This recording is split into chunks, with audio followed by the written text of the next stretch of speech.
बढ़ेंगे, बात बिहार की कर लेते हैं। बिहार में इंडी गठबंधन के अंदर सीटों को लेकर महाभारत छिड़ गई है। तो वहीं जेडीयू ने अपने सभी 16 उम्मीदवारों के नामों का ऐलान कर दिया है। शिवहर से लवली आनंद को टिकट दिया गया, सीतामढ़ी से देवेश चंद्र ठाकुर को उम्मीदवार बनाया गया, वाल्मीकि नगर से सुनील महतो जेडीयू के उम्मीदवार हैं, सुपौल से दिलेश्वर कामत जेडीयू के कैंडिडेट होंगे। इसके अलावा अगर हम मुंगेर की बात करें तो ललन सिंह को उम्मीदवार बनाया गया है। गोपालगंज से आलोक सुमन को जेडीयू का टिकट मिला है।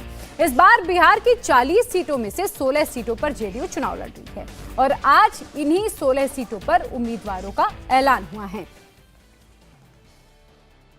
हम लोग जो एक सीट हार गए थे उसको भी जीतेंगे और इस बार हम लोग का लक्ष्य 40 का 40 सीट का लक्ष्य है और फिर से इस देश के प्रधानमंत्री आदरणीय नरेंद्र मोदी जी को बनाने के लिए बिहार की जनता का समर्थन प्राप्त है। आप सबको मालूम है कि नीतीश कुमार जी ने पिछले 18-19 वर्षों में जो काम किया है उस काम के प्रति आज भी बिहार की जनता का आकर्षण का केंद्र आदरणीय नीतीश कुमार जी हैं, बिहार के मुख्यमंत्री हैं और बिहार की जनता का व्यापक जन समर्थन है और उस जन समर्थन के बल पर फिर से हम लोग 40 का 40 सीट जीतेंगे और हर हालत में जीतेंगे। और हमारे सहयोगी नीतीश चंद्रा पटना से और अधिक अपडेट के साथ जुड़े हुए हैं। नीतीश, किशनगंज, शिवहर, सीतामढ़ी और सिवान जहां से नए चेहरों को मैदान में उतारा गया है, इन चेहरों के पीछे दांव लगाने की रणनीति क्या है? और मैं ये भी आपसे समझना चाहूंगी, जो बीजेपी के खाते में सीटें गई हैं 17 सीटें और जेडीयू की मिला के 16 सीटों की अगर मैं बात करूं तो क्या ऐसे कैंडिडेट जानबूझकर मैदान में उतारे गए हैं जो एक दूसरे की मदद भी करें और 40 सीटों का जो लक्ष्य है एनडीए का 40 की 40 सीटें जीतना, उसे कामयाबी से हासिल कर पाएं?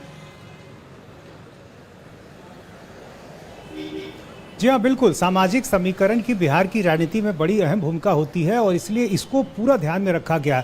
आप जेडीयू की आज की लिस्ट को ही देखिए, 16 उम्मीदवार हैं, 11 पिछड़े और अति पिछड़े हैं।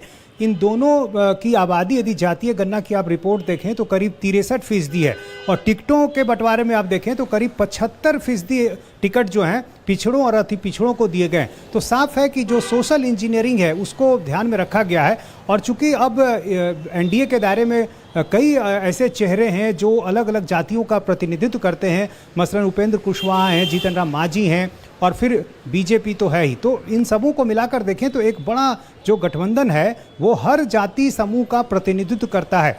दूसरी तरफ महागठबंधन में अभी चूंकि सीटों के बंटवारे को लेकर उलझने मची हुई है तो निश्चित रूप से इसका भी फायदा एनडीए को थोड़ा यहाँ पर अभी दिखाई दे रहा है। हालांकि ये दावा किया गया है महागठबंधन की तरफ से कि अगले 1 से 2 दिनों में उनके बीच सीटों को लेकर जो भी जिच है वो खत्म हो जाएगी और बंटवारा हो जाएगा।